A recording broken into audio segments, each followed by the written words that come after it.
Ladies and gentlemen, welcome back to Somos Mas, the official podcast of Somos Mas NM and your source for the latest news and notes on New Mexico United and the New Mexico Runners. My name, of course, is Seth Bell. Joining me tonight, we have Jacob Terrell, Earl Nieto. Guys, I have one burning question for you this week. Why do people keep putting copyright notices on our videos on Facebook? Why? We keep fighting them. They keep striking us, but we win every single time. Yep, and with that opening music, we'll have to fight them again tomorrow morning. Yeah, I don't know. I keep seeing the notifications, and I'm glad you seem to get those notifications earlier than I do. So yeah, I don't. It's just aggravating. I don't understand why we get them. I get them earlier than you because I wake up at 4:30 in the morning. Ooh, who was that? Jacob, was that yours?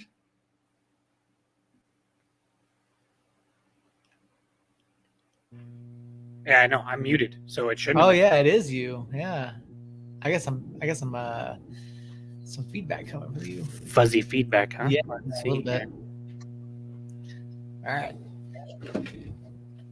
Well, thank you guys so much for joining us here on Facebook, YouTube, or Twitter, wherever you may be this evening. We do appreciate you being here. Jacob's fiddling with his knobs. Did it change? No, that's still there.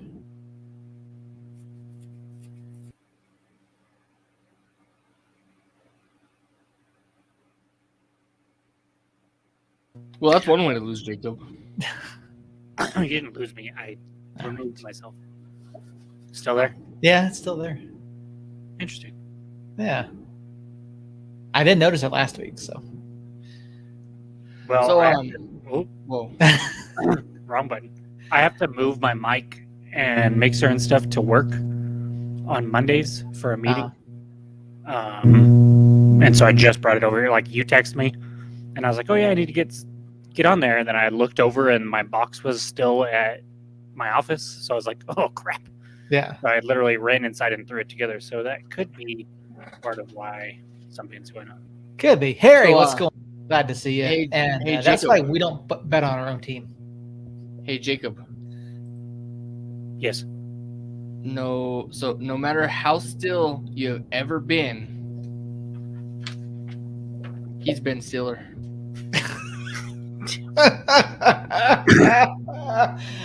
Oh, that's terrible. Robert, how you doing? Glad to have you here in the chat. He wasted ink on that joke. He printed a picture of Ben Stiller just for this joke. Earl, did you waste government money on that? I have to give you that one, actually, Earl. No, I did not waste government money on that. Wink, wink, nudge, nudge. Obviously. But yeah, we do appreciate everyone being here tonight. Harry and Robert over in the chat already. You guys are it's definitely appreciated. Glad to have you here. We've got an interesting show tonight. We're gonna have a chat. We're gonna have a chat. Maybe David Carl's listening, maybe the club is listening, because we were not happy after Saturday night. And it's obvious that Harry wasn't either, because Harry lost some money apparently. Harry, and honestly, I need to know, where are you betting money at? Because I'd like to be able to put this money on something, but need to know where to do that because you can't in New Mexico because New Mexico is stupid, except and we still casinos, yeah. Well, even then, I doubt anywhere. I doubt any casino here is taking USL bets. Sandia might. They have a sports book there. So well, so does Isleta, but I know Isleta doesn't. Okay. I've already checked there, so I don't know. That might be worth looking into. But yeah, a lot of things to get into. But first, I do want to talk about the fact that the USL announced today that the USL is expanding to Jacksonville, Florida. Did you guys see this news today? Mm-hmm. Yeah. Earl saw it. Jacob, did you see it? I can't hear Jacob. I don't know what Jacob's saying. That's because I wasn't talking because my mic was muted because I was looking at it. So I was shaking. I was nodding my head vigorously. Have you tried unplugging it and plugging it back in? Did you restart your router?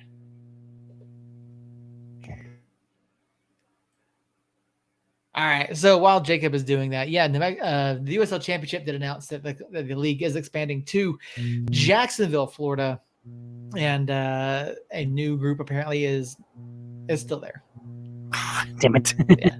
Is looking to put both a men's and women's club there, and they are scheduled to potentially start playing in 2025. So big news there. Another Eastern Conference club.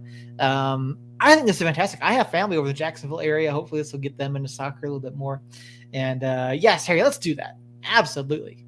Can we talk about the beard of Jacob looking good? Jacob, what are you doing? What is your beard routine? Not a damn thing. I brush it in the morning and that's it. Earl obviously going for the clean cut look, keeping his a little bit neater. It's a mountain man look when my hair's down, and it's a hipster look when I have the man bun in. And somehow it pulls it off both ways, so it works for me. Well, as long as you can pull it off, My thing is, I just get to a point where it just gets too hot, and so I do shave mine every now and then. So I've gone back and forth so many times this summer. Yeah, but I'm like, no, it's okay, I'm all right. And now it's starting to cool off, so I'm like, sweet. Until I go to the police academy, I can have it. I feel like this is a discussion we haven't had yet. You're going to the police academy. Are you like enrolling, or how have we not had this discussion? We have not had this discussion. It's craft cocktails, Harry. Craft cocktails. Craft beer was 2 years ago. We've matured since then. Earl is always questionable, Robert. No, so with the superintendent position at the park, if I get that job, it is a law enforcement job. Oh, okay. So that means you're gonna have to get a carry permit, or what? That means I have to go to the police academy. Okay, that should be fun. Oh, it's gonna be a blast. So, truth be told, I'm looking forward to it. Aside from being away from the family. Yeah. How long are you going to be there? It is, depending on where they send me, it's 16 or 20 weeks. Holy smokes! But it's the place where it's 16. It's Monday through Thursday most weeks, and then I can come home Thursday night and go back Monday morning. So, I'm all for the craft beer, Harry. I will. That's for me. I did not realize that. I don't think we ever had that actual discussion. I know you talked about this position, but yeah, I guess not. But yeah, it is a law enforcement job, so I have to go to the academy and get through that, and then I will be an officer. I don't know. I don't know what you call it. Yeah. So before we go any further, can you guys want to hear my Batman impression? No, because Harry asked me a question. Okay, go ahead. Because I had not thought about this, but I will not be able to podcast on Tuesday nights anyways during that time. And I don't know when it will be. It will probably be January, so the season will probably be over. But it might go into the beginning of the season. So, and I'll miss all the silly season stuff, which will suck. So might have to move to Fridays or something during that time. We'll have to figure that out, or we'll just find a replacement. So I like the latter. Fuck you guys. Anyway, we'll just bring Harry on. How about that, Harry? You want to be the third for a couple months while Jacob's gone? It's too late for Harry at 9:00. What are you talking about? He skips out on the show like at 9:15. Like, I'm surprised. I'm pretty sure he's typing right now. Oh, okay. Anyways, do you guys want to hear my Batman impression? Robert does, and that's all that matters because he's the listener. So go ahead, Earl. All right, let's hear it, Earl. All right. Oh no, kryptonite.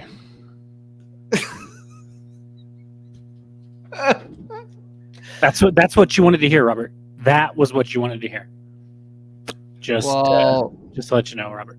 You were supposed to say that's actually Superman. No, because I already know this, and I'm not going to feed into you. So Seth can say that's supposed to be Superman. Anyways, you guys are fucked. That's Superman, Earl, not Batman. Fuck you. Actually, Money in the Bank was a few months ago. Next up is Clash at the Castle. Earl, when is Clash at the Castle? Wouldn't you like to know? I really would, actually. This Saturday at 11 This o'clock a.m. Oh, 11 a.m. Okay, so I won't interfere then. Actually, I'll be in Los Lunas at 11 a.m. So I'll have to watch it later on. But yeah, so, Yeah, Jacob, no spoilers. Guys, if you have a Sam's Club membership, go into their little snack section, and there's like a little canister like that, full of sea salt chocolate caramels. Incredible. Well, that's good. I mean, Hey, so let me make sure you can hear the caramel though. Yeah. Yeah, Roman won't lose the rules. He might lose one, but he won't lose both. The Fiend might return. That'd be pretty cool. But anyways, I heard the NWO's coming back. Is that true? No, No. that's stupid. That's stupid. That's fake news. Anyways, I went hiking over the weekend. Don't know what You guys did. but I went Where'd you go? hiking. Where'd you hiking Yeah. at? Right here in the mountains. And as I was going up the trail, there was a sign that said "Falling Rocks." I knew this was a setup for a fucking joke. So I tried it. Spoiler alert, it doesn't.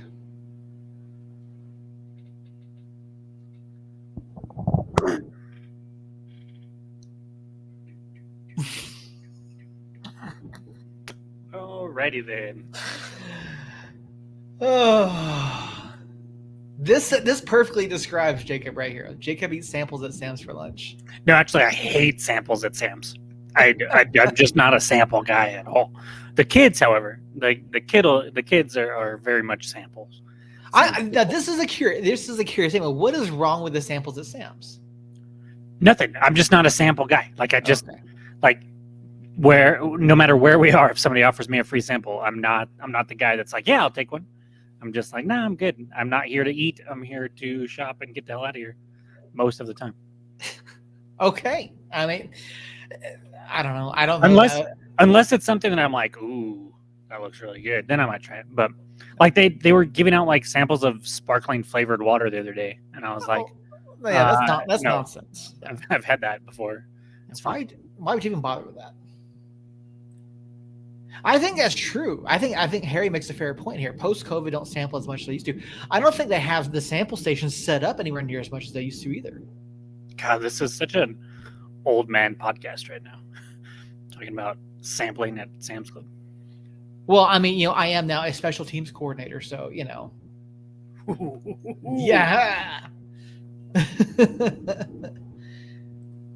Can we vote to increase Earl's print budget, please? Yes.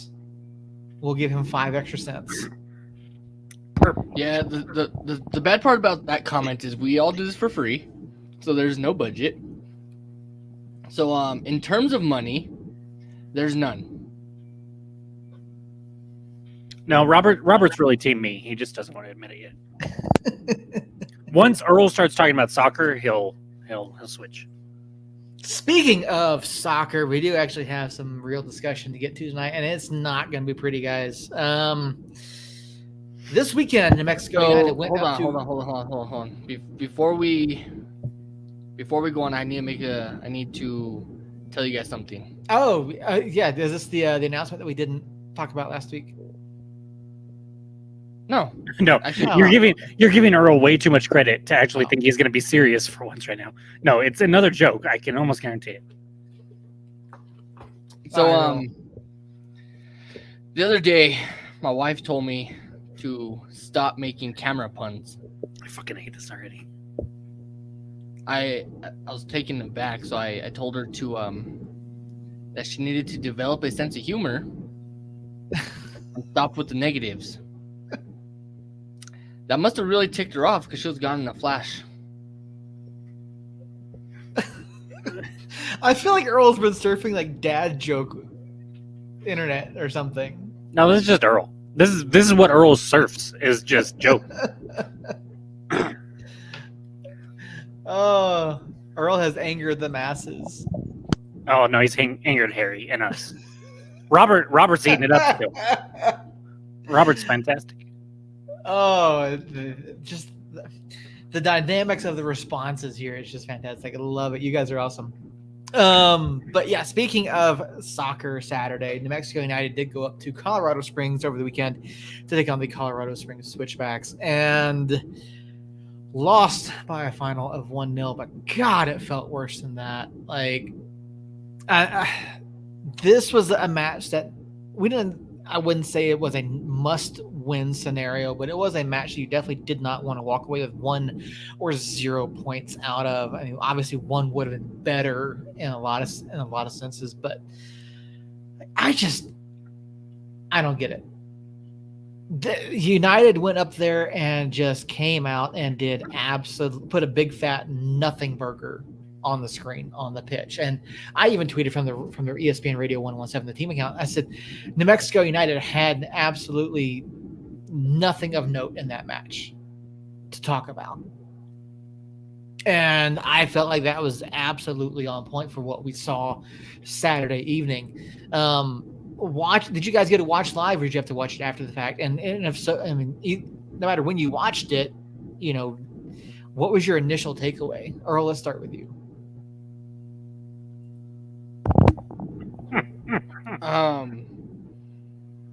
I actually don't remember the match, to be honest.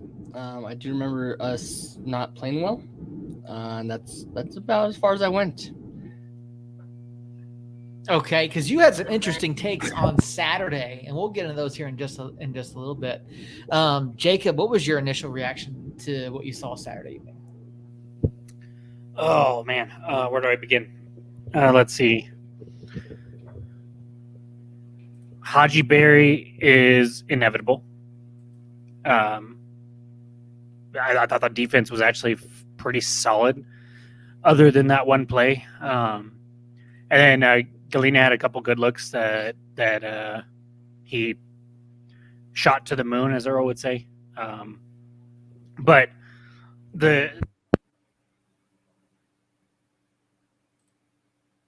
you're gone. Your audio is completely gone, Jacob. Yeah, I can't lip read. Jerry, how you doing, buddy? Glad to see you over in the chat. So actually, I do remember it now. Okay. I just had to ponder a little bit. So yeah, we started off good. I was kind of impressed. Had really high hopes for it, but then I'm back. But then we shit the bed. Okay. And it seemed like after Haji Berry scored on us, we just had no motivation until about the last 17 seconds of the game. But yeah, that's about it. All right, Jacob, back to you since we lost your audio. Initial reactions to Saturday evening. What was the last thing? I don't know when it went out on me. You said Haji Berry's inevitable. Yeah. So yeah, Haji Berry is inevitable. Other than that, the defense was pretty solid, I thought.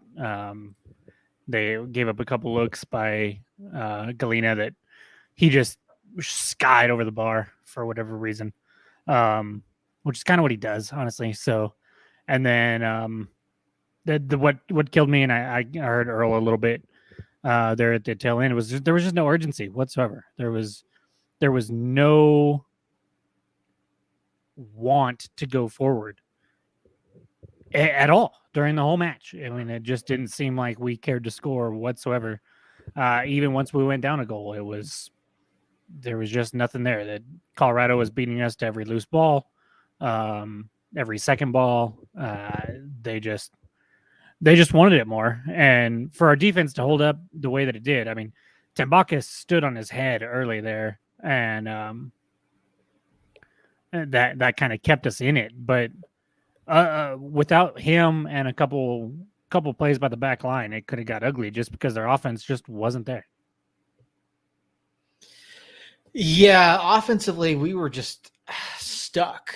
We weren't going anywhere. We weren't doing anything. We couldn't convert on the chances that we. Don't show that one. Don't show that one. Chances. Did we even create a chance? I don't think we did. I mean, I think we were credited with somehow 4 shots, 6 shots, something. It was just stupid. A stupid 4 shots, 1 on target. Just ridiculous. Like, absolutely ridiculous performance from us offensively. And I just, you said that Haji Berry is inevitable. And I don't necessarily say that he is. I mean, obviously he's one of the best scorers in the Western Conference right now. He's the best player in the league. I mean, you could absolutely make that point. You absolutely could. And I don't think you get a lot of people to disagree with you. He's having a quiet year, and I believe has 17 goals and 8 assists right now. Mm-hmm. And he's quiet this year. Like, nobody's talking about him this year, and he has 17 goals and 8 assists. Yeah, I mean, he's an unbelievable talent. He's got support. He's got a supporting cast around him too that puts balls in places where he can get to them and can make plays on them. And so I feel like that's where that's where Colorado really shines, is when they're able to create space for Haji Berry and play the ball into him. And I'd say that we did fairly well shutting them down. I mean, obviously Galena got a few shots. Haji Berry had a couple opportunities, made the most of the one, obviously. Cutting back to his right, getting around Kalen, and in a situation or in a sequence that I feel like was really brought about by the failures of the midfield. Mm-hmm. And this is where I kind of want to focus my thought process on, at least to begin, is that this formation. Let's look at this formation first of all that we had on Saturday. Basically a 3-4-2-1 or 3-4-3, however you want to look at it. You've got Ryden, Swahi, and Hamilton at the back. Radio Vuka, Justin Portillo, Mike Azura, Daniel Bruce. They've got Amando Moreno, Chris Wehan, and Kevon up top. Now, not a terrible lineup. You've got some guys in there that can create, that can be good defensively. But again, this is a match where we basically played 5 at the back, but you've got your wing backs bombing forward. I felt like Ratty had a decent night, but you've got 2 defensive mids that didn't do shit. They really didn't. I mean, I do not like this formation here. I don't like the 2 defensive mids because you don't have any sort of oomph to go for. There's no creativity. There's no engine driving that ball forward from those defensive positions. And when you're going to give up as much possession as we did in the first half, you've got to have someone to get that ball forward. And we didn't have it at all. Now, the possession numbers are a little bit skewed here in the second half, but it was just flat and non-existent. And the way some of our texts went on Saturday evening, and we'll get into this here in just a second. Like, to me, it's all about the midfield. This was terrible, particularly from a generation standpoint. And I don't know what Zach was thinking with this lineup. I really don't. I don't know. I feel like it's a pretty similar lineup we've seen several times, and we've seen it produce. Portillo is usually that. I understand that he's a defensive midfielder by trade, but we have seen him push the ball a lot this year, and he's got several assists on this for the year. He has I'm not going to say he has a bunch of goals because most of those were from the PK spot, but he does have a 1 or 2 goals from open play. And he hasn't looked right since the head injury. So I'm not mad at the lineup. I thought the lineup when it first came out, I was like, yeah, that makes sense. But he didn't do what he normally does. Sam has been okay in the back. Ratty and Bruce, I thought we were going to see bombing up a little bit more. We did, and then you disappeared on me for a year, Jerry. You broke my heart, so you're dead to me. And so it's just it was a game that I didn't have a problem with the lineup. I didn't have a problem with the subs. I didn't have a problem with anything that I feel, unless the coach said sit back. and that was his direction to them, then to me, when watching the game, it just looked like the players just didn't want to be there. And I think that's a lineup that you can see producing several chances night in and night out, but for whatever reason tonight, they are not tonight, obviously, but Saturday night they just didn't do that. Yeah, I mean, I see what you're saying. I do, but I just have a real problem with this. And Mike is there. We've seen him play out of position a little bit and like try to drive the ball forward, but that's not Mike's forte. That's not what he does. Yes, Justin Portillo is one of the top chance creators in the USL Championship this season, but Justin wasn't there. Ratty, he was better off the ball than he was on the ball. Brucey had an okay night. I mean, Amando didn't really do a whole lot. He had a number of turnovers, particularly in the attacking half when we did get forward. Kevon didn't really get a whole lot of service. Romario didn't get a whole lot of service. And that all falls to the midfield, to the wing backs, to the guys that are supposed to be pushing the ball forward and creating these opportunities. And there was a comment over on Facebook talking about perfect crosses sent in and no one getting to it. And the first one that came to my mind was there was a cross sent in by Brucey, and the person in the middle of the box was Justin Portillo, who is 5'6", and the ball was 1.5 feet over his head. Like, why is Justin Portillo our target man in the box? Was it a nice cross? Absolutely. But Justin Portillo should not be the target man in the box. Like, where was Kevon? Where was Bees? Where was Amando? They weren't in the box. They weren't there to get on the end of it. And I've seen some of the comments, and I've seen some, and I stayed off of social media for about 24 hours after the match before going back and looking at some of the comments that people were making. That comment stood out, and there are a few others, but like, this was just a miserable match from a chance creation standpoint, from an attacking standpoint. Earl, when you look at this, and one of the big issues that you had Saturday night was Romario Williams. For whatever reason, you had an issue with Romario Williams. Talk a little bit about what your issue was with Romario and how you think that he could have fixed what was happening.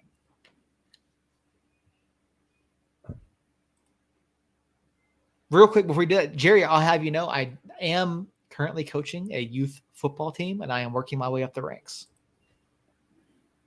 He's made his way to special teams coordinator. Yes. Special teams hydration coordinator. I have nothing to do with hydration breaks. Thank you very much.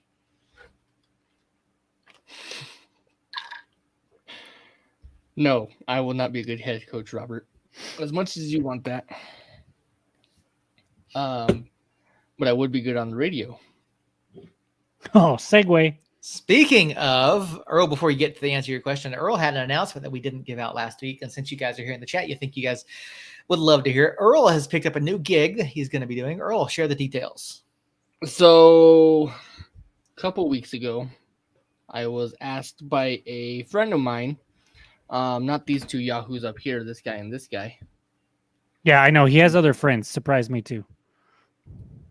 Yeah, so that's now 2 other friends that I have.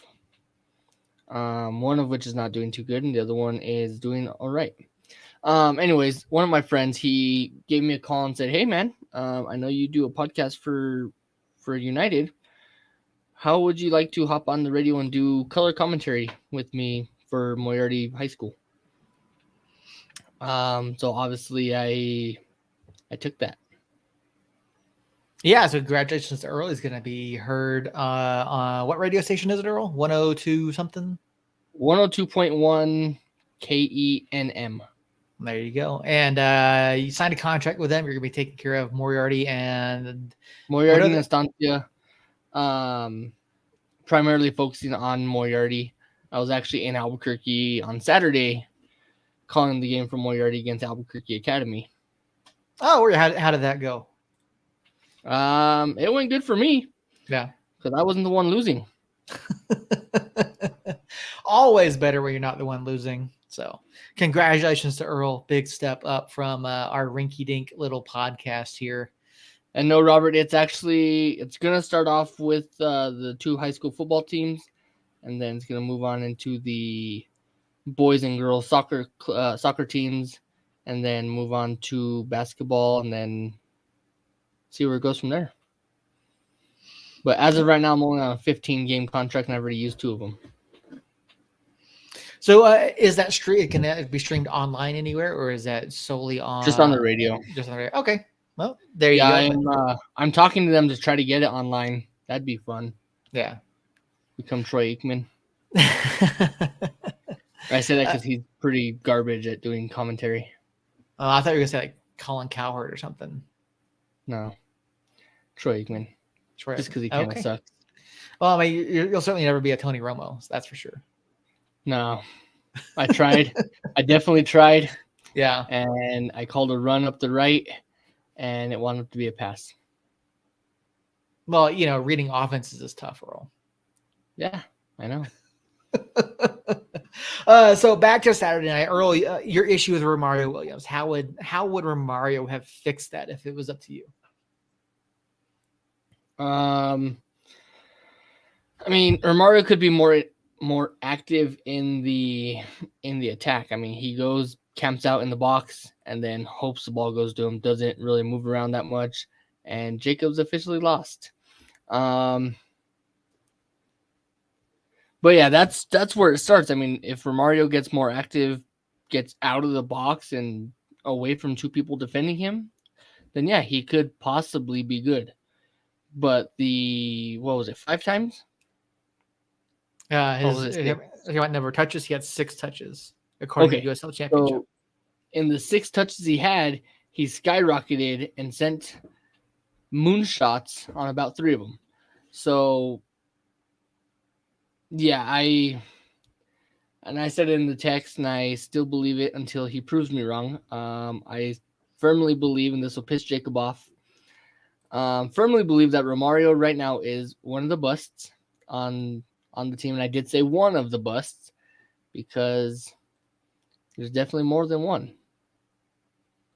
Yeah, you also weren't happy with Sam either. Speak a little bit about what your issue with Sam was on Saturday.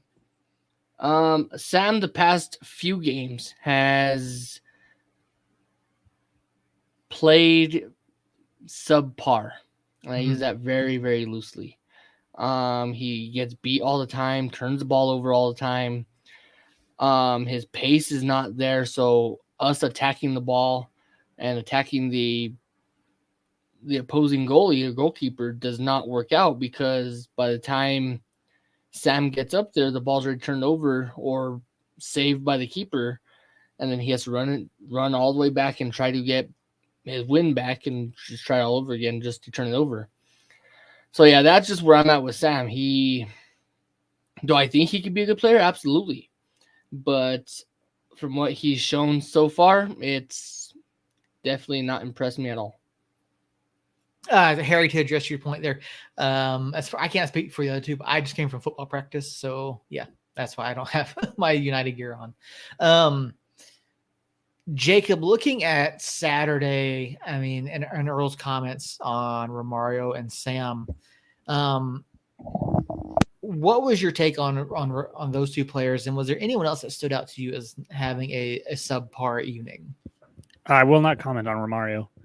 I've hashed it out with Earl on Romario enough this year already, and I will leave it at that. Sam, Earl's 100% correct on Sam. Sam's been terrible since the first half of Sacramento. Can I hold on? No, hold on. No. Can I get that clipped somehow? Jerry, I know you're good at screen clipping. If you could clip that where Jacob says I'm 100% correct and then send that to me, that'd be great. Jacob, you do realize that that's going to go on the soundboard, right? That's fine. I'm okay with that. I will post screenshots of the text messages of Romario, the Romario conversation from multiple matches where I have thought about throwing my phone. But back to Sam. It's only been 2. That's multiple, dummy. that's the definition of multiple. Multiple That's a is more couple. than one. Multiple is more than one. Look it up. First half of Sacramento, Seth said, Sam's been my man of the match. And since then, the curse of Seth is alive and well with Sam Hamilton because he has been absolutely atrocious since then. Yeah, he had a really bad giveaway Saturday night. Yeah, he's like That's- 5th in the last 5 games. Yeah. Yeah, I don't know what's going on with Sam. I would have thought him playing in the back on Saturday would have given him a little bit more comfort than seeing him in the middle, where he'd been playing over the past few weeks because of how well he did early in the season. But yeah, just nothing seemed to work. We saw, and it's something we've talked to Zach about in the past, is the use of the wingbacks and them getting caught too high up the pitch. And you could see it at times when, particularly, in the lead up to the goal by Haji Berry, you see Ratty, and this was probably not say a mistake on Ratty's part.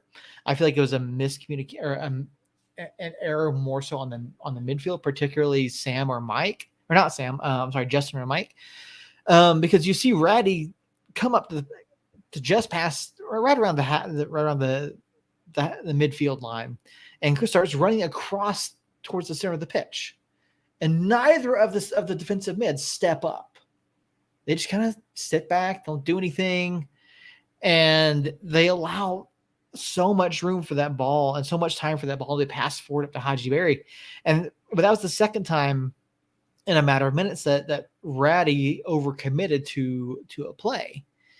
The first was, I think, 10, 15 minutes earlier than that. You could see him step up and try to make a play on a ball. But the Colorado Springs player just went right down the side and went past him because Ratty overcommitted on that inside route. And so, but Ratty didn't have a whole lot of help over there. And so, like, I look at it and I say, what is going on with our midfield? And that's been my complaint all year long, has been the midfield. And so, like, I don't agree with the criticism of Romario. I don't agree with the criticism of Kavan.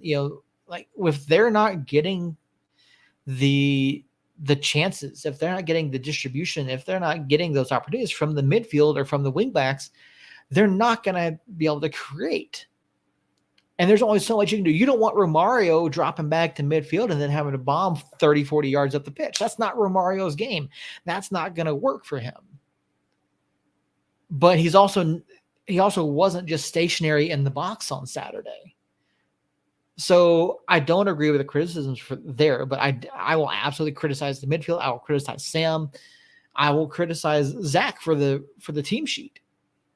I don't particularly have an issue with the subs, but I just felt like the guys came out flat. They didn't play well. There was just, like you said, Jacob, they almost didn't want to be there.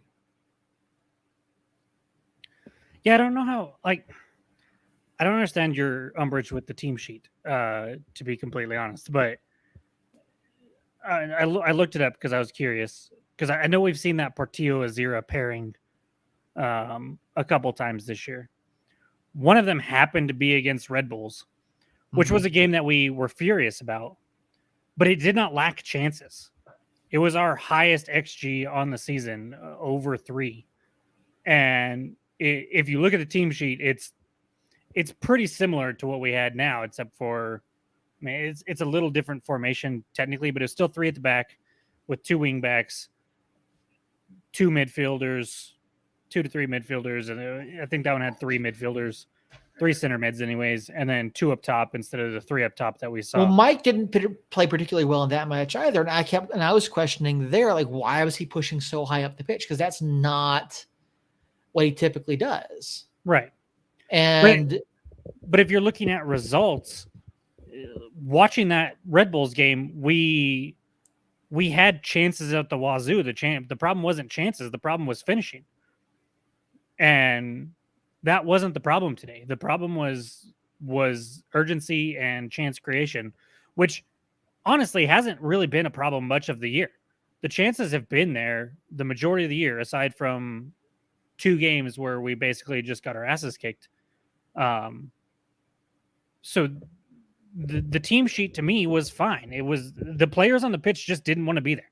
That's what it was. That's what it seemed like, unless they were coached to play that more of a relaxed style. But I was trying to find the Haji Berry highlight for that goal, and I came across a moment in like the 26th minute where Colorado Springs played a very, very lazy pass that basically goes right by Moreno.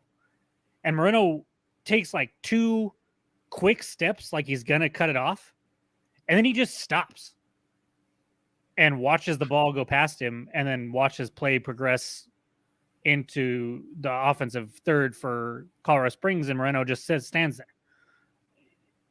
To me, it damn sure looks like he could have got to the ball had he not stopped and picked it off and started a break. But instead, he stopped and just watched it go by. 5 seconds later in that same sequence, Weehan makes a quasi run at a defender and then doesn't do it. There were moments of brief energy, but they didn't lead to anything, and the energy stopped before it should have, in my opinion. And so the match screamed a lack of urgency to me, which I texted you guys on Saturday. And Seth, you said you didn't have a problem with the urgency at that point. Can you explain that? You explained it to the text, but to the listeners. Let me see, where was it? Okay, so yeah. I was looking through our text chain there.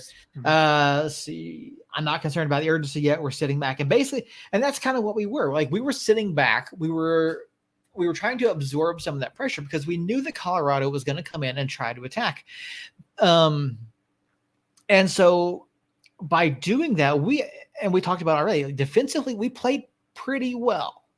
You could see us maintaining the shape. We weren't giving up the outside and I'm sorry, I'm going to go off on a little bit of a tangent here, but God, those announcers on Saturday were terrible.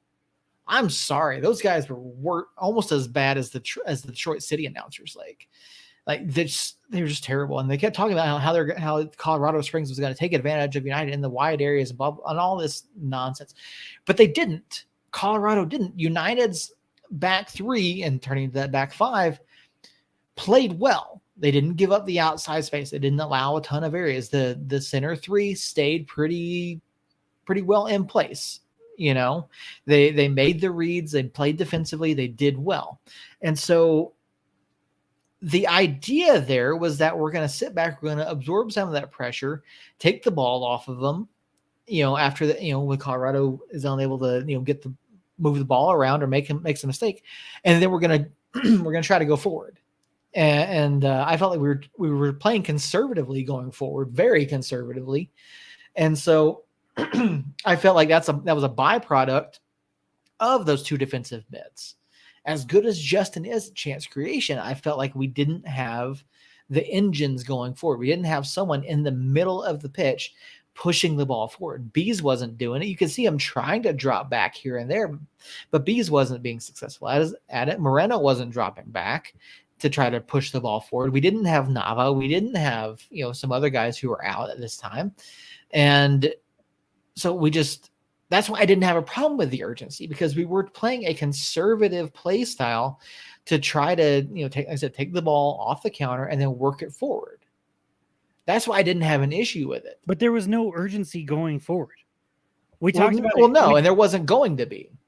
But if you're going to play a conservative style where you're kind of not packing it in, but where you're letting them have the ball a little bit, but then when you get the ball, you're supposed to go. Like, there's supposed to be that transition from offense or from defense to offense is supposed to be like that, and you're supposed to be pushing. Well, they're supposed to be if you're playing that counterattack, that almost a gegenpress style, but that's not what we were doing. It was sit back, absorb the pressure, and then try to build out in a controlled manner. We didn't see the breaks that you typically see when you want that style of play. So it was different. It wasn't.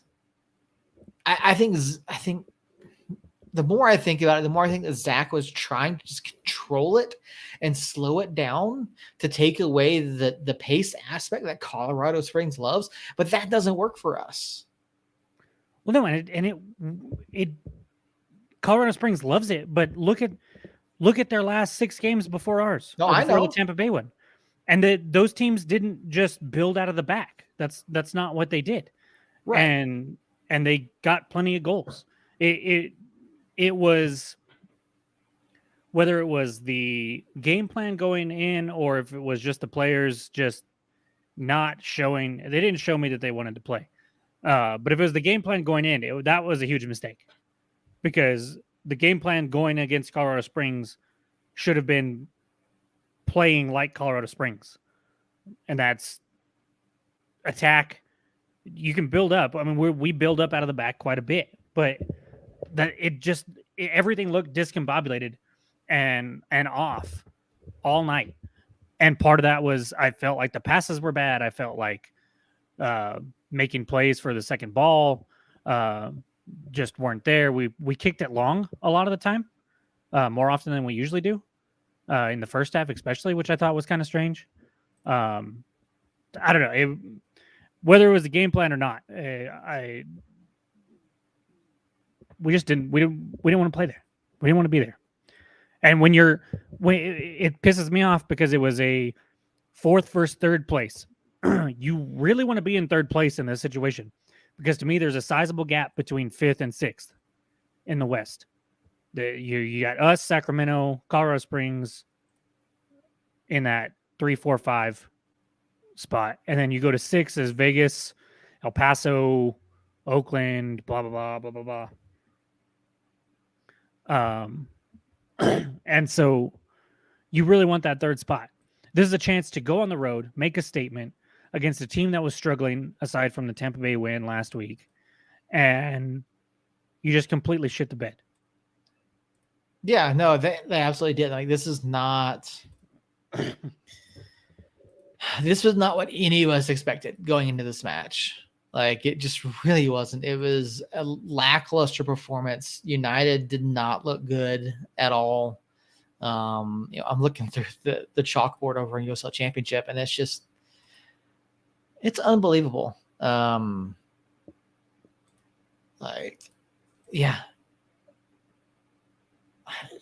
It drives me insane looking at this. Like,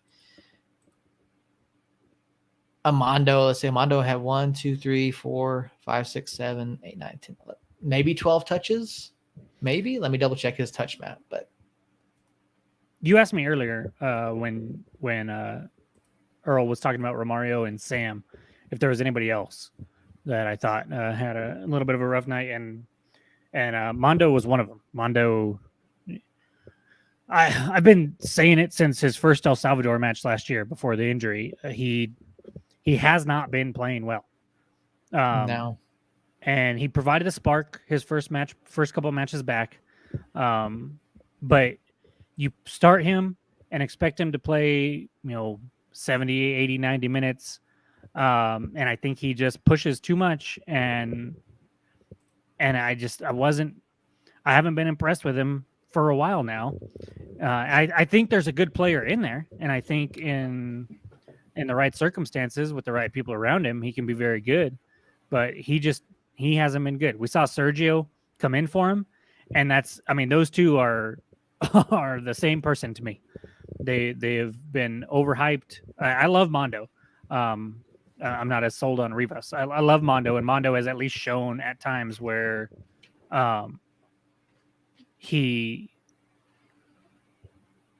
Mondo has shown that he can be that really good player, whereas Rivas hasn't really shown me that. So that switch, I didn't have a problem with it, but I didn't want to see Rivas in there. Yeah, the thing about Mondo is, I feel like after his initial call up to the national team last year, I think his head got a little bit too big.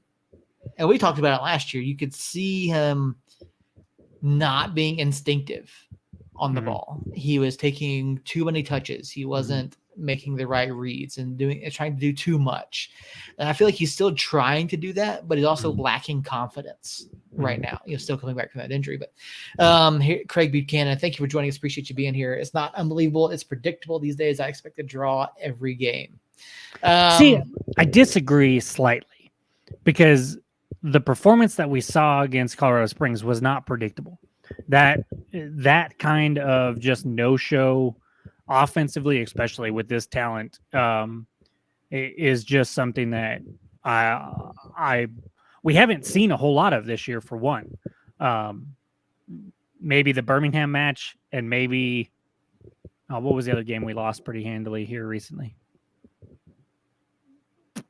Now I can't remember it, but there's been like maybe 2 or 3 matches that we've just been completely outplayed, and then the rest we've been in it. And offensively we've created chances. We haven't finished chances, but we've created chances. Memphis, yeah, that's the one. So this one was just a shock at the game plan and the lack of urgency and the lack of energy going forward was what was unbelievable to me. Yeah, it was not a good look for United at all on Saturday night. But we guys got a few days off over the weekend, heading into this week, and as Jerry has been pointing out over in chat, it is of course Derby week. New Mexico United and El Paso square off on Friday night, not Saturday night, Friday night over at the Lab for the final meeting of the year between the two sides. Jerry, to answer your question real quick, Earl he made a comment in our private chat that said his router caught on fire. Whether or not that's accurate, I don't know, but he did have to drop off the show this evening. But Friday night, Derby night, New Mexico United, El Paso. This is a matchup we haven't seen them since their opening match of the season, where we went down to. There's so many jokes that I can make right now about Earl and the router being on fire and just Earl being gone in general, but I will not. Yeah. Southwest University Park, New Mexico United went down there in our second match of the season and picked up a 2-1 win over El Paso. This is an interesting one because, number one, El Paso has been a dumpster fire of a team this year. They can't quite figure out what they're doing, which way they're going, up, down, left, right. They don't really have a solid goalkeeper at this point in Evan Newton, and I don't know what's going on with El Paso. They did, of course, pick up a win over the nearly hapless Phoenix Rising. Over the probably weekend. The only team that's more of a dumpster fire. Pretty much. And so prior to that, El Paso had lost, I think it was like 4 or 5 or 5 of 6, something like that. I'm going to double check that here real quick. But yeah, 1 win in their last 5 matches. And El Paso is just barely hanging on to a playoff position. They do sit 5 points back in New Mexico United currently. Jacob, looking at this match, looking at how El Paso has been playing of late, looking at how we've been playing of late, what's your initial thoughts on Friday evening? I don't fucking know, man. I firmly believe El Paso is just not good. They are just a bad soccer team. And that is the only thing that I feel confident about right now. I don't feel confident that we will come out and whoop their ass. I don't feel confident that we will come out and beat them. I don't feel confident that we're going to lose. I don't even feel confident in a draw right now. They are not good, but we play up and down to a bunch of different squads. So of course, I'm looking forward to it, Jerry. I am hyped for it. Part of my reservation right now is we just came off of just a very puzzling match that I'm trying to still process, and then I don't know if I'm going to be there or not. I know it's Labor Day weekend. I work at a lake. That is the fourth or the third of the busy holidays. It's not as busy as the other 2, but it's still going to be busy. It's a 2.5 hour drive for me over there on the Friday of Labor Day weekend. So I haven't quite made up my mind there on if I'm gonna gonna take off when I get off work on Friday and go because since I live at the lake, I'm kind of the de facto everything. Even after hours, I'm on call. So if I leave and I get called, then I've got to figure out a way to deal with that. So we'll have to see. I'm pretty sure I'm going to talk myself into going by the end of the week, but part of it is me just being and part of it was last Friday.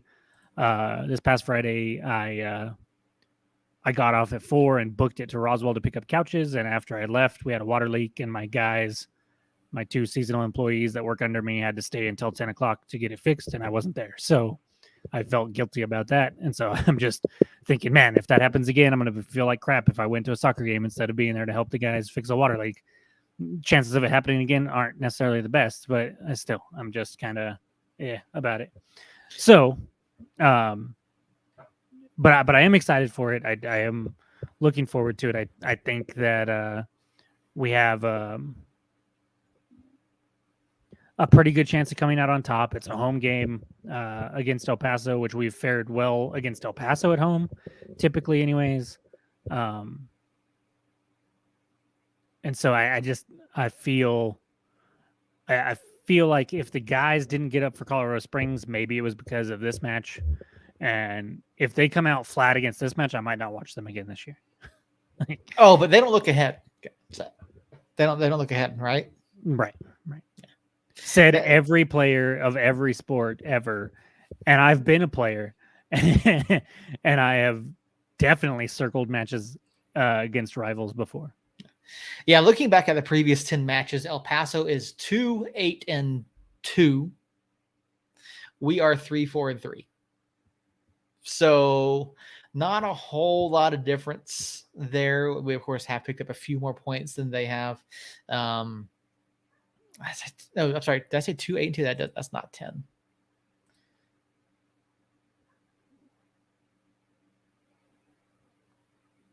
They are 2-6-2. I apologize. El Paso is 2-6-2 in their prior 10 matches. We are 3-4-3. So yeah, neither side has really been playing particularly well in these matches. Yeah, I just don't know.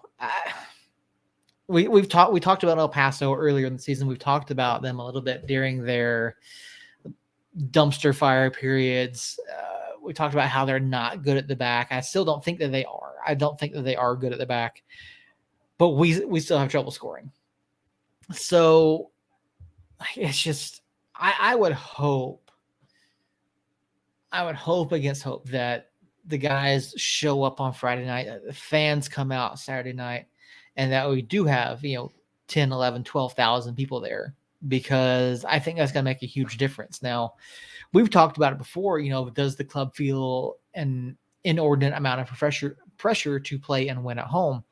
In a matchup like this, where, as Jerry pointed out, it's basically a must-win for El Paso. You could almost call it a must-win for us, because to drop points in this match in particular, I think this is one that we had circled on our calendars that we thought was going to be a win for United going down the stretch at a time of the season where United is going to be playing some of their best football. I mean, do you think the guys are under too much pressure this weekend? Or do you think that they come out and rise to the occasion? Again, I don't fucking know. Like, my gut says they will come out and take it to them a little bit, at least to start the match. Craig's prediction of up 2-0 and then draw on a 2-2 is somewhat realistic, but I do think we can come out and start off strong against them. And if I had to put money on what I thought was going to happen, it would be that.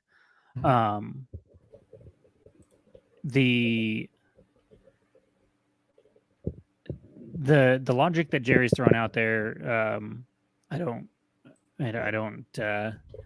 don't quite get when he said the way I see it, El Paso has everything to win and New Mexico has everything to lose. El Paso, a loss for El Paso is just as big, if not bigger, than a loss for New Mexico, because it would almost guarantee they get knocked out of the playoff picture. for the time being. And I don't think they make the playoffs anyways. And part of that is because I don't think we're going to lose. I think here. Jacob's internet is throwing up. Really? I have full service. Yeah, no, you're cutting out. It's probably your internet. No. It's actually probably my mic. Okay. While you're looking at that, Craig, the answer to your question is United's at average attendance is 10,786. So yeah, I think we come out and beat them, or at least have the energy and they kind of rise to the occasion to start at least. I certainly hope so. Like, this is a match that, I mean, obviously you don't want to come out flat in any of them, but against El Paso, especially because we've seen what they can do. We saw what they did a couple weeks ago against Colorado Springs in that wild 4-4 match where they went down 3-0 inside of 10 minutes and came back to lead 4-3, only to lose. Draw. It's only to lose the lead is what I was trying to say. Okay. There in the closing minutes of that match. So, I do agree with Jerry. Solniak and Maras are two guys that you do want to keep your eye on. Maras, of course, pretty solid attacker. Solniak is an interesting player. He's a guy that I like watching. I think he's a lot of fun. I think he brings a lot to the table for El Paso. I'm just surprised that Jerry didn't say Yuma. So to me, the biggest question marks for El Paso are, number one, their back line, and two, the play of Evan Newton. Newton had some really stellar performances earlier in the season, but of late he has not been doing well at all. And so I think those are two. Well, remember he started off the season being booed. Yeah, that is true. By his own team. So Newton's an interesting commodity coming into this match, and El Paso didn't particularly handle our attack well in the first match, and I feel like we have more threats now, particularly in the final third. But again, it's all dependent on, can we get them the service? Looking at what El Paso does defensively and through the midfield, do you think that that's something that we can take advantage of on Friday night? Yeah, especially if Yuma's back there. Yuma did not play the first match, and I was bummed because if Yuma's out there, I think they're a weaker team than when Yuma's not out there. And he's been playing. Jerry did say we're getting the best version of Yuma in a long time, which I don't doubt, but that's not saying a whole lot. It's still Yuma, and I think if we can trot out Kavan, I hope Nico's back. I hope Nico's back and healthy. That would be a big deal for me. And so if we can see the likes of Kavan and Nico, I'd love to see what they can do up top together. And then Weehan kind of pulling some strings, and then some wingbacks getting involved. I think we can tear them up. If we just play our normal offensive game plan that we've played most of the season, the chances have been there. And when you look at the Phoenix matches, Lunt just stood on his head the whole time. And so I don't expect that from Newton by any means. In fact, I would expect a mistake from Newton at some point. And so I think we can definitely capitalize on that goal, or that keeper center back pairing that they trot out there, especially if Yuma's out there. If you had a set in 11 for Friday night, who would you throw out? Ooh, all right, let's do this. So let me pull up. I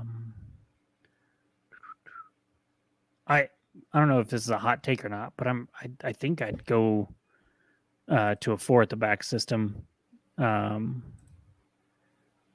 the hell am I going? There it is. That's actually not what I wanted. Damn it. 1 second. You can't spring a question that requires me to think of 11 different people and a formation and everything. And I've been saying for a couple of weeks that I want to see a true 4 at the back, and I felt like against Colorado that would have been a perfect time to do that. Well, we've seen that either for a match or for parts of a match. The Sacramento game was a perfect example of it. We played a 4 at the back for the first half and looked really good. And then we started at 4 in the back in the second half and looked fine. And then made a sub up top and changed the formation for whatever reason, and they scored 2 goals like that. And then the next thing you know, we're down a goal instead. And then we switched back to 4 at the back and looked good again. It was like a 10-minute stretch. And then we've kind of gone back and forth with 3 and 4 at the back since then, mostly with 3. And I feel like we've looked way better with 4. We've just looked, for one, so we say 4 at the back or 3 at the back.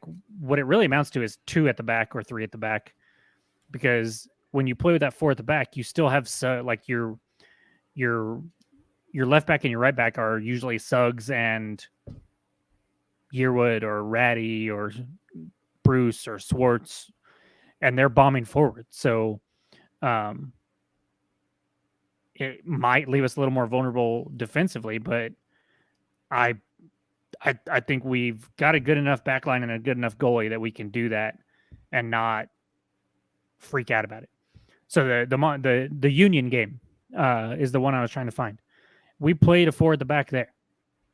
Swahi and Ryden in the middle, Hamilton and Swartz on the outside. They were bombing forward. Sam kind of stayed back for the most part, so it was a little bit different than some things that we've seen. But so back to the question at hand. My starting 11 that you dropped on me out of nowhere.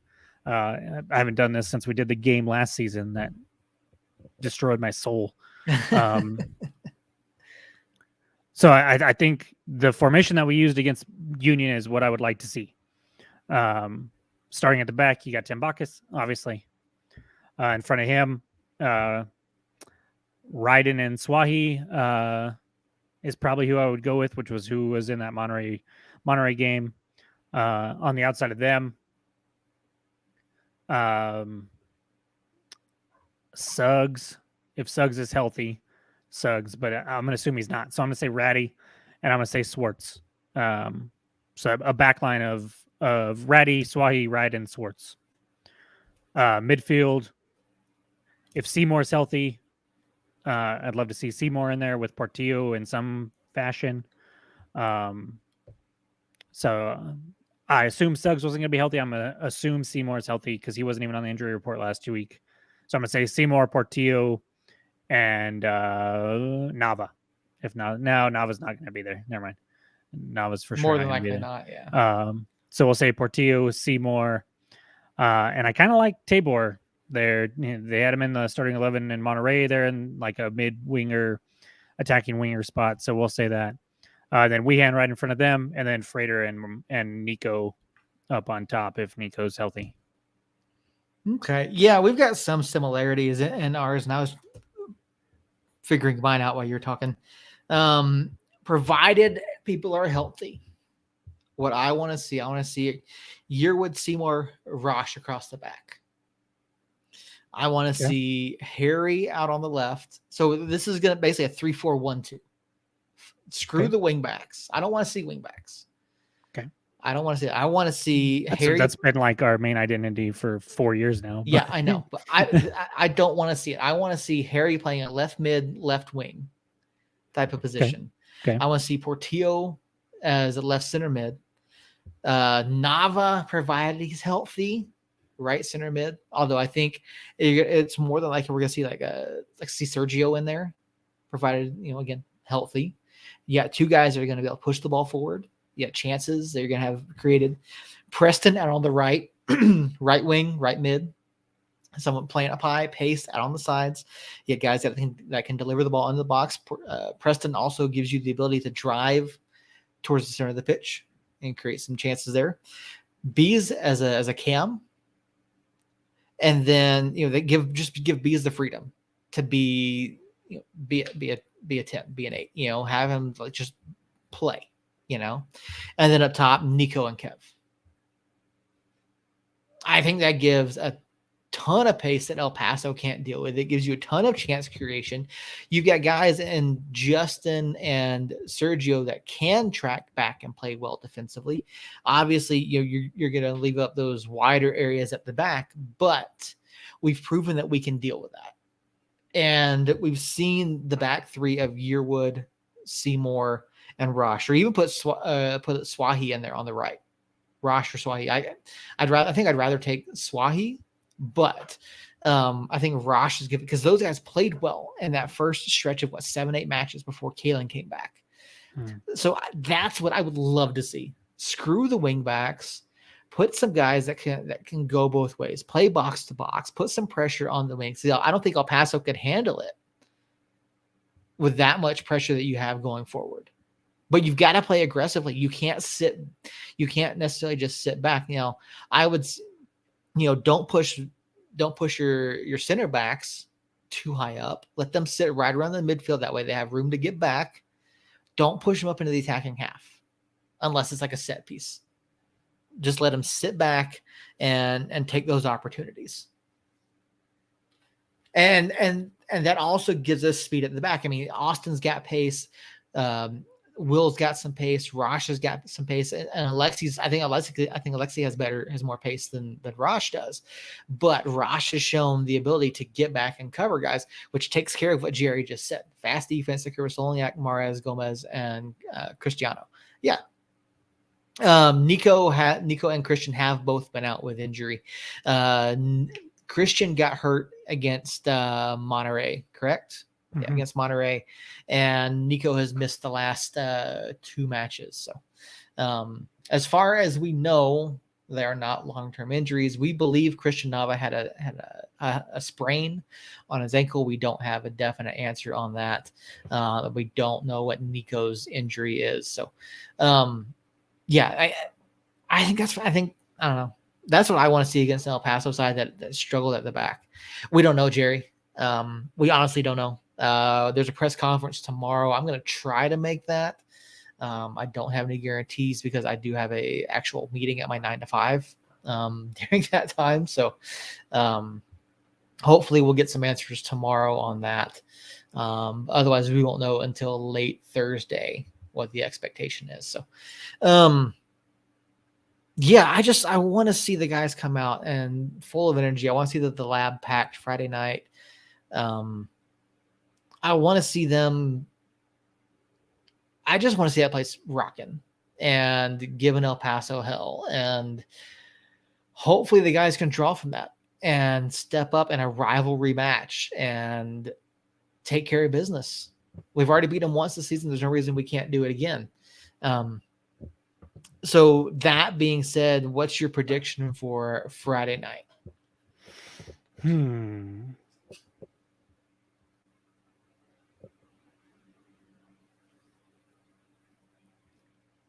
3-1. Okay. I mean, Newton obviously has not done well. So 3, I could see it. I'd like to see it. So I understand that XG isn't the be all end all. I get it. But it is. I do feel like it's a pretty good indicator of how you're playing, even if the goals aren't necessarily going in. And aside from where'd it go? Aside from Memphis, obviously, because that game was just terrible, and then Colorado Springs, we've had a pretty good expected goals, which means we're creating chances, and I still think we're just knocking on the door. We talked about it last week a little bit. We added essentially 3 new players to the attack. And Moreno coming back from injury, Kavan and Romario. With the injuries to Jerome, who I don't know what's going on with Jerome, actually. We haven't had any updates on that, so I probably need to dig a little and see what we can find out there.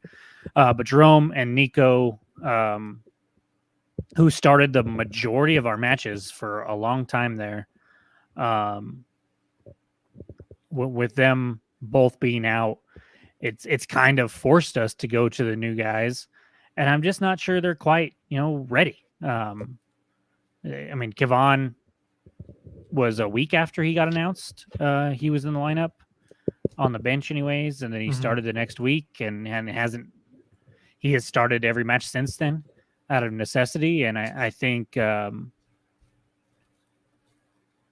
I think that if you can get somebody like Nico, who's kind of been here all season and has produced for us all season, up next to a new guy like Kevon, with some support players around him, whether that's Tabor, whether that's Weehan, Bruce, Swartz, somewhere along those lines, you finally get them in. So that 3-1 prediction is kind of assuming Nico's back, and that we can kind of get back to our bread and butter that's worked for us the majority of the season as far as getting chances created, and then count on Nico. And I think having a second guy up there like Kevon, it's like you look at what Nico and Preston have done all season, and the chances have been there. But when Nico's the only one finishing out of those two, they haven't found the back of the net. But if you replace Preston up top with Kevon, who we know can finish, alongside Nico, who can also finish, and you use Tabor as a creator and more of a attacking on the wing, or doing a little combo with Weehan there in the middle, I think that opens things up. We just haven't been able to see it with Nico being out, and so I think that that's something that we can look for if that is indeed the lineup. If those three are involved with Kevon, Nico, and Tabor, I think that's a very dangerous lineup with speed that El Paso can't match. Nico's not the fastest, but you put him in there with Kevon and Tabor, and those two can haul ass up the pitch, and then Nico can be a trailer that they can drop off to, and Nico's going to bury those chances 99 times out of 100. And so that's what I'm hoping for. That's what I'm expecting to see if those guys are healthy and everybody's in there. We'll see Friday or maybe Thursday if we get a match notes before then about Nico, and go from there. But I think even if we don't have Nico, we still get out of there with a win. It might not be 3-1. It might be 2-1 or 1-0, but I do think we get the 3 points. Jerry over in the chat saying, hopefully El Paso 2-1, but more realistically, NMU leads 2-0, but in the end, it'll be a 2-2 draw. Hey, I wouldn't put it past anybody for that to happen. But I'm going to go with 2-1 United. I feel like El Paso comes out and actually does kind of sock us at the mouth a little bit. They do get an early goal off of something. But then United does come back and pick up pick up 2 more goals at home. It's going to be a clincher. This is, I hate to say it, but I said it earlier, I feel like this is a must win, even though we do hold, the playoff position currently. But to get that gap back over El Paso and try to get back on track with hopefully a spot for a home playoff match, I feel like a win here is absolutely necessary. So 2-1 United Friday night. I just don't know that El Paso is good enough to walk in here and get a result. At least not a win anyway. So yeah, that's where we're at as far as our predictions for Friday. We'll try to get Earl's. We'll hopefully have the like Jacob said, hopefully we'll get the injury news either tomorrow or Thursday. And then, yeah, I think that's going to just about do it for us this evening. One more thing. This was, of course, episode number 99. Next week, episode number 100, guys. Episode 100. And as of right now, we do have booked on the show for next week a very special guest, the one and only Peter Trevisani. Oh, you announced it. I thought you were just going to tease it. I'm going to go ahead and say it. That's the plan. We do pressure him into showing up. Yeah, we're going to, I'm going to keep that pressure on, but we do have it on the books with the club to have Peter with us next Tuesday night, episode number 100. Can't wait to see that. Hopefully on the heels of a win against El Paso. Man, if we lose to El Paso, that's going to make for an interesting podcast. Yes, it will. So hopefully you folks will join us next week. I'm going to double check with David Carl here in the morning just to reconfirm that booking of Peter Trevisani next week. So with all that being said, Jacob, get us out of here. Yeah, guys. Jerry, You didn't win me back yet, but it was good having you in the chat. You didn't come out with any overly outlandish takes, which I appreciate. It's probably because your team sucks this year, and that's why you're not as talkative. And I understand that. I feel you. It's fine. As for the San Antonio boys, Robert and Harry, as always, it's a pleasure. Why you listen to us when you're not United fans? I think it's just to hear us complain about our team. I think if the tables were turned and we were sitting on top of the table and they were struggling like we are up and down, they wouldn't be listening. But I understand it. So thanks for everybody in the chat. Thank you, Seth, for everything that you do there. Thank Earl's router for catching on fire so that we didn't have to hear any terrible takes about the El Paso game from him. And any back and forth between him and Jerry. Sorry, real quick, Jerry, are you coming up for the match on Friday or no? I feel like he would have led with that, but I could be wrong. I'll let Jerry respond to that while I ramble on some more. Like I said, if we can get Peter on next week, like we're supposed to, that'll be awesome. Hopefully, it's 3 points or at least like a dramatic comeback to draw. And it's not a letdown of giving up a late goal to draw or getting our ass handed to us, which I just don't think is going to happen. But hopefully that's not the case, and we can have a party on here with Peter, and David's probably going to be in the background here, making sure Peter doesn't do anything dumb or repeat leaks. No, but I'm having a quick edit. Gonna come down. I'm good, Jerry. I'll stay up here. I'll be at the stadium, so I will hopefully be at the stadium. So again, next week, 9:00 has the potential to be an absolute classic episode for us. Or it could be a classic in multiple ways. It could be a good classic, it could be a terrible classic, or it could just be an entertaining classic. But you definitely don't want to miss that. So go ahead and if you're watching on YouTube, subscribe. What is it? Click the bell, ring the bell. Click the bell, yeah. And that way you don't miss that next week, and you get a notification that we're going live soon. And if you're on Facebook and whatnot, do the same thing. You can follow us on Facebook, Twitter, Instagram.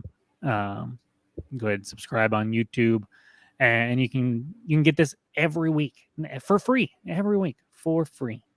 You get 3 guys that are volunteering their time to be depressed on a podcast most of the time lately. So, yeah, we're looking forward to it. Jerry, reluctantly, I will say good luck to you this weekend. Can either of you tell me the record, head-to-head record on for the last 4 years with us in El Paso? I want to say El Paso still holds the edge. No. I think. So we have played 12 matches now, all time. It's either they have a slight edge or it's like dead even. It's pretty much dead even. We actually have the slight edge.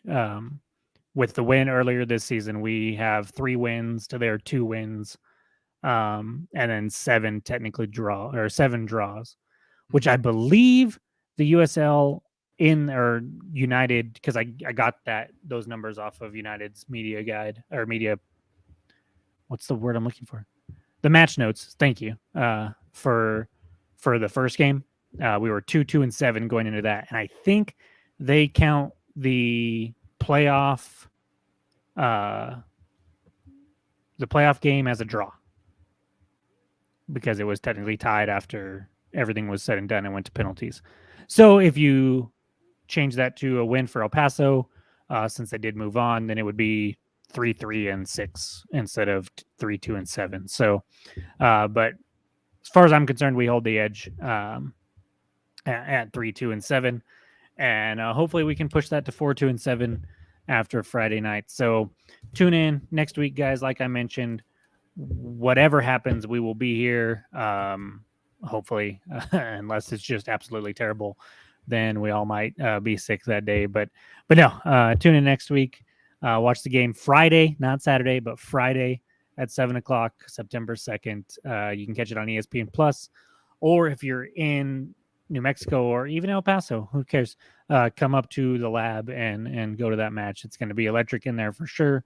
It is ALS, the ALS awareness match. And there's some cool stuff going on there. I can talk about that more next week because I can be here for a few minutes on it. So next week, Tuesday, 9 o'clock, catch us then. And until then, somos unidos.